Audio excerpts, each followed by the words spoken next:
रायपुर से इस वक्त की बड़ी खबर। छत्तीसगढ़ में सरकारी कर्मचारियों ने मोर्चा खोल दिया। सामूहिक हड़ताल पर 54 विभाग के करीब 5 लाख कर्मचारी चले गए हैं। केंद्र के समान महंगाई भत्ता देने की मांग को लेकर यह हड़ताल की जा रही है। तो बूढ़ा तालाब धरना स्थल में हड़ताल पर बैठे सरकारी कर्मचारियों की हड़ताल से लोगों की परेशानी जाहिर है बहुत ज्यादा यहां पर बढ़ गई है। तो केंद्र के समान महंगाई भत्ता देने की मांग को लेकर यहां पर हड़ताल हो रही है। छत्तीसगढ़ में सरकारी कर्मचारियों ने मोर्चा खोल दिया है। तो बूढ़ा तालाब धरना स्थल पर हड़ताल पर बैठे हुए हैं सरकारी कर्मचारी। तो सरकारी कर्मचारियों के कामकाज न करने से आज मुश्किलें बढ़ी हैं लोगों की। रायपुर बलौदा बाजार, ये 2 तस्वीरें फिलहाल टीवी स्क्रीन पर हम आपको दिखा रहे हैं और लगातार ऐसी ही तस्वीरों से हम आपको दिन भर आज रूबरू करवाते रहेंगे, क्योंकि ये जो मांग है इस पर पहले बातचीत हो, इसके बाद काम आगे बढ़े, ये बहुत ज्यादा इसमें अहम हो जाता है। यही वजह है कि इसमें वक्त लगेगा और इसी तरह की अगर तस्वीर नजर आती रही तो जाहिर है कि मुश्किलें उन लोगों की बढ़ेंगी जिनका सरकारी कार्यालयों में आज कल या परसों फिर कामकाज लगातार उनको जाना है, तो उनके सामने मुश्किलें हैं। 54 विभाग के ये कई हजार कर्मचारी इस वक्त हड़ताल पर चले गए हैं। तो केंद्र के समान महंगाई भत्ते की मांग की जा रही है। बूढ़ा तालाब धरना स्थल में हड़ताल पर बैठे हुए हैं कर्मचारी। बलौदा बाजार में देखिए कामकाज पूरी तरीके से ठप है, कार्यालय पे ताले लटके हुए हैं। और वैभव श्री पांडे हमारे सहयोगी इसी खबर पर जुड़ गए हैं, सीधा उनका रुख करते हैं। वैभव, किस तरह की तस्वीरों से आप रूबरू हो रहे हैं? क्या मांगे हैं यहां पर? महंगाई भत्ता तो है ही, इसके अलावा और क्या क्या मांगे हैं और ये कब तक हड़ताल इसी तरीके से चल सकती है? देखिए, पहली बार ऐसा हुआ है जब छत्तीसगढ़ के 54 विभाग से के जो सरकारी कर्मचारी है वो आंदोलन पर चले गए हैं और इसके साथ ही जो शिक्षक संघ के लोग हैं वो भी आंदोलन पर चले गए हैं। यानी कि 5 लाख से ज्यादा जो है कर्मचारी वो आंदोलनरत हैं, हड़ताल पर है। और ये छत्तीसगढ़ में ऐसा पहला अवसर आया जब सामूहिक रूप से इस तरह से आंदोलन पर गए हैं। 5 दिनों का जो आंदोलन है वो तमाम जो सरकारी विभाग के कर्मचारी उनका है ही है, और स्कूलों में जो तालाबंदी है वो अनिश्चितकालीन के लिए है। और ये तस्वीर फिलहाल मैं आपको दिखा रहा हूँ रायपुर के धरना स्थल से, जहां पे अभी संख्या फिलहाल कर्मचारियों की लाखों में तो नहीं है लेकिन अभी हजारों में है, और ये तादाद पूरे प्रदेश भर में है। जहां जहां पे भी इनका जो जिला मुख्यालय है, ब्लॉक मुख्यालय, वहां पे इसी तरह से वो आंदोलन पर डटे हुए हैं, बैठे हुए हैं। और सबसे अहम बात यह है कि विधानसभा का सत्र चल रहा है, उधर जो है विधायक लोग सदन के भीतर में है और इधर जो सदन से संबंधित तमाम जो विभागों में जो कामकाज होते हैं उनके कर्मचारी सड़क पर आ गए हैं। तो आप समझ सकते हैं कि छत्तीसगढ़ में इस वक्त जो है स्थितियां और परिस्थितियां क्या होगी। तमाम जो सरकारी विभाग है वहां पे भी तालाबंदी की स्थिति, पूरी तरह से कामकाज ठप है। कर्मचारियों से जरा बातचीत करके उनकी मांगों को समझते हैं कि आखिर मसला सिर्फ महंगाई भत्ता तक है या फिर बात कुछ और भी है जिससे बात बन नहीं रही है और आप लोग खफा होकर इस तरह से सामूहिक हड़ताल पर चले गए हैं, वो भी विधानसभा सत्र के दौरान। मसला जो है कि महंगाई भत्ता का तो है ही है, पेट का है, वाजिब हक मिलने का है, अधिकार का है। इस छत्तीसगढ़ राज्य में जहां एक मार्केट है, एक व्यवस्था है, वहां 4 प्रकार के डीए चल रहे हैं। आईएएस अधिकारियों का अलग डीए है, बिजली कर्मचारियों का अलग डीए है, पेंशनरों के लिए अलग डीए है, शासकीय कर्मचारियों के लिए अलग डीए है। हम आज की स्थिति में केंद्र सरकार से 12% महंगाई भत्ता कम पा रहे हैं। पिछले बार जो 5% का हमें महंगाई भत्ता दिया गया उसमें प्रत्येक कर्मचारी का कम से कम निचले स्तर के कर्मचारी का 2 से 2.5 लाख रुपए एरियर का बनता था। इस सरकार ने उसका कोई आज तक नाम नहीं लिया है। हमारा हमेशा आर्थिक शोषण होता आ रहा है। पिछले 3.5 साल में जब से यह सरकार आई है, इस सरकार से हमें बहुत उम्मीदें थी कि पिछली सरकार कर्मचारियों की नहीं सुन रही है, यह सरकार आएगी तो कर्मचारियों की सुनेगी। लेकिन 3.5 साल में स्थिति इतनी बदतर हो गई है कि हमें सड़क पर आने के लिए मजबूर। लेकिन अभी सरकार तो है, अभी 1.5 साल का वक्त बचा हुआ है। भूपेश बघेल कह रहे हैं भूपेश है तो भरोसा है, कक्का अभी जिंदा है, तो थोड़ा भरोसा रखिए। नहीं, भरोसा रख रहे हैं। महंगाई भत्ता कोई मांग है ही नहीं। अन्य मांगों के लिए तो हम भरोसा रखे हुए हैं। हमारी बहुत सारी मांगे हैं जो इन्होंने अपने जन घोषणा पत्र में रखा हुआ है, उन मांगों के लिए हम प्रतीक्षा कर रहे हैं। लेकिन यह महंगाई भत्ता जो मांग नहीं, यह अधिकार है। और सरकार, महंगाई भत्ता कोई हम निर्धारित नहीं करते हैं, यह केंद्र सरकार द्वारा निर्धारित होता है कि महंगाई की रेशियो क्या है, उसके अनुसार अपने कर्मचारियों को वो महंगाई भत्ता जारी करती है। उसकी हम मांग कर रहे हैं कि हमको उसको दिया जाए। उसको दिया जाए तो नहीं देने वाली है क्या सरकार? ऐसा है, इसलिए सामूहिक हड़ताल पे चले गए। 1 हफ्ते तक कामकाज ठप। सरकार नहीं दे रही तभी तो यहाँ हम लोग जमीन पे बैठे हैं बरसात के दिन में। आप मेरे को बताइए, ये वेतन, ये हमारा जो महंगाई भत्ता है, ये सरकार से, ये हमारे वेतन का हिस्सा है, ये पार्ट ऑफ पे है। ये केंद्र सरकार जब जब महंगाई भत्ता घोषणा करती है केंद्र के कर्मचारियों को, तो राज्य के कर्मचारियों को ऑटोमेटिक लागू होता है।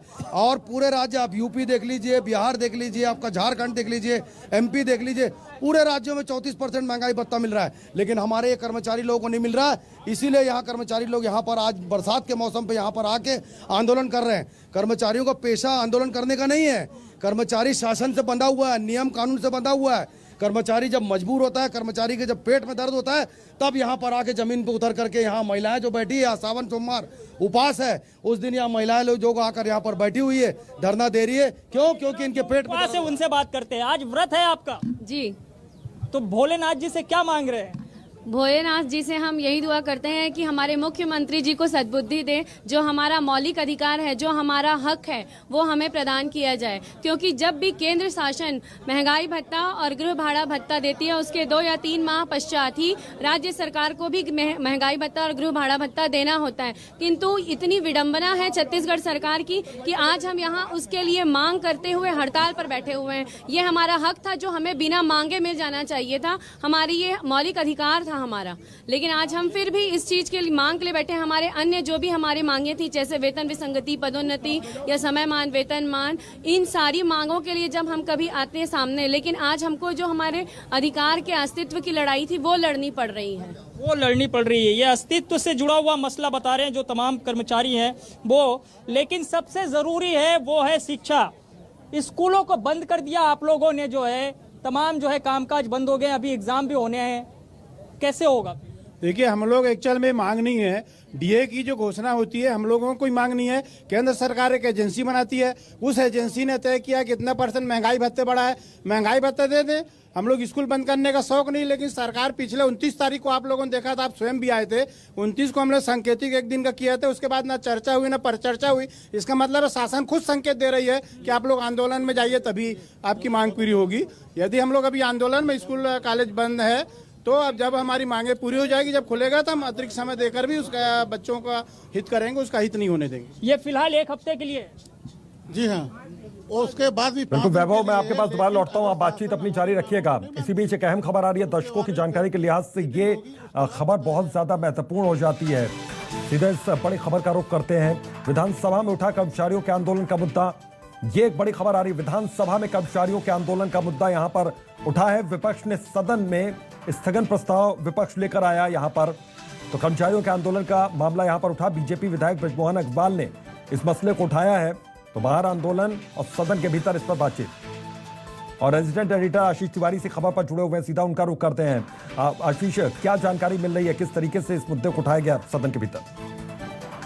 देखिए, कर्मचारियों के मुद्दे पर सदन में मुखरता से बीजेपी समेत जो विपक्षी दल है, उन्होंने इस मुद्दे को उठाया था, स्थगन प्रस्ताव की मांग की थी। और वही पुराने मुद्दे हैं, जिस तरीके से कर्मचारी संगठन लामबंद हो रहे हैं सरकार के खिलाफ, अपनी मांगों को लेकर लगातार धरना प्रदर्शन का दौर चल रहा है। एक दफे फिर छत्तीसगढ़ कर्मचारी अधिकारी फेडरेशन बड़े पैमाने पर आंदोलन की रूपरेखा तैयार कर आंदोलन की राह पर बढ़ता दिख रहा है। तो ऐसे मुद्दों पर ही विपक्ष चाहता था कि सरकार का स्पष्ट तौर पर सदन के भीतर जवाब आए। विपक्ष चाहता था कि सदन को ग्राह्य कर उस पर चर्चा कराई जाए और तमाम मुद्दों पर सरकार उस पर अपना पक्ष रखे। अलग अलग दलीलें विपक्ष की तरफ से दी गई। ये बताया गया कि दूसरे राज्यों की तुलना में छत्तीसगढ़ में महंगाई भत्ता काफी कम दिया जा रहा है, इसे लेकर कर्मचारी जो हैं वो सरकार के खिलाफ आंदोलन का रास्ता अख्तियार कर रहे हैं। दलील ये भी दी गई कि जन घोषणा पत्र में जिस तरीके से कर्मचारियों के हितों को साधने के वादे किए गए थे, सरकार बनने के बाद उन वादों को पूरा करते हुए सरकार नजर नहीं आ रही। इन तमाम दलीलों को ही स्थगन का आधार विपक्ष ने बनाया था, लेकिन असेंबली की ओर से विपक्ष के स्थगन प्रस्ताव को अग्राह्य कर दिया गया। इस पर बीजेपी समेत जो विपक्षी दल थी, उनकी नाराजगी सदन के भीतर देखने को मिली है। बिल्कुल, तो विपक्ष ने इसको एक बड़ा मुद्दा यहाँ पर बनाया हुआ है। एक चीज़ और मैं समझना चाहूँगा कि विपक्ष स्थगन प्रस्ताव भी लेकर आ रहा है, अब सरकार की ओर से क्या दलील यहाँ पर दी जा रही है? सदन के भीतर सरकार की ओर से कोई जानकारी या कोई जवाब दिया गया इस पूरे मामले में? देखिए संधि की ओर से स्थगन ग्रह होने के बाद सरकार का पक्ष नहीं आ पाया, लेकिन हाँ। सरकार लगातार अपनी इस दलील पर कायम रहती है कि कर्मचारियों की मांगों को यथा अनुरूप न केवल सुना जा रहा है, बल्कि सरकार उनकी मांगों पर संज्ञान लिए हुए है और आने वाले दिनों में सरकार उनकी मांगों को पूरा भी करती नजर आएगी। सरकार ने अब तक किसी मांगों को अनसुना नहीं करने की बात कही है। साथ ही साथ सरकार की तरफ से ये भी दलील सुनने को मिलती है कि ज्यादातर मांगे जो जन घोषणा पत्र की थी उसे सरकार ने पूरा कर लिया है, लेकिन जिस तरीके से आंदोलन का रास्ता अब कर्मचारी संगठनों की तरफ से देखने को मिल रहा है, हाँ। जाहिर सी बात है सरकार की पेशानी पर बल पड़ने जैसा है और इस मुद्दे पर सरकार अब ज्यादा गंभीर होती नजर आएगी, क्योंकि चुनावी दहलीज पर एक तरीके से राजनीतिक दल अब खुदते नजर आ रहे हैं। बिल्कुल, बहुत बहुत शुक्रिया आपका आशीष इस तमाम जानकारी के लिए। और वैभव शिवपांडे इस वक्त फील्ड में मौजूद है, वहां पर ग्राउंड जीरो पर, और कर्मचारियों से बातचीत कर रहे। वैभव, विधानसभा में भी कर्मचारियों के आंदोलन का मसला उठा है, उसको किस तरीके से कर्मचारी देख रहे हैं यहाँ पर? चलिए ये सवाल भी कर लेते हैं। देखिए, मैं आपसे बातचीत कर रहा था और यहीं से खबर आ गई कि विधानसभा सत्र के दौरान भी आप लोगों का मसला उठ गया है। क्या मान रहे हैं, सदन के भीतर गर्माहट हो गई आप लोगों के आंदोलन को लेकर? देखिए, सदन के भीतर गर्माहट हुई, लेकिन जब तक हमारे संवेदनशील मुख्यमंत्री के अंदर नहीं होगी गर्माहट, तब तक कोई मतलब नहीं होता। हम चाहते हैं कि हमारे जो मुख्यमंत्री है माननीय, वो संवेदनशील है, तो वो संवेदनशीलता का परिचय देते हुए जिस प्रकार से विधायकों का थपथपा करके अपना महंगाई भत्ता बढ़ा ले हैं, उसी प्रकार से कर्मचारियों को भी थपथपा करके पूरा 12% महंगाई भत्ता दे दे। हम उनका स्वागत करेंगे निश्चित रूप से। हम किसी पब्लिक को परेशान नहीं करना चाहते, किसी को भी परेशान नहीं करना चाहते, हम वापस लेंगे, लेकिन हमारी पूर्ण महंगाई भत्ता और एचआरए जो गृह भाड़ा भत्ता वो दे दे तो बिल्कुल, तो सरकार यहाँ पर संवेदनशीलता दिखाई, ये कर्मचारियों का साफ तौर पर कहना है। वैभव, बिल्कुल, बहुत बहुत शुक्रिया। आप नजर बनाकर रखिए, बातचीत अपनी जारी रखिएगा कर्मचारियों से। तो सरकारी कर्मचारी लामबंद है, नाराज है और सदन के भीतर भी ये मसला उठा।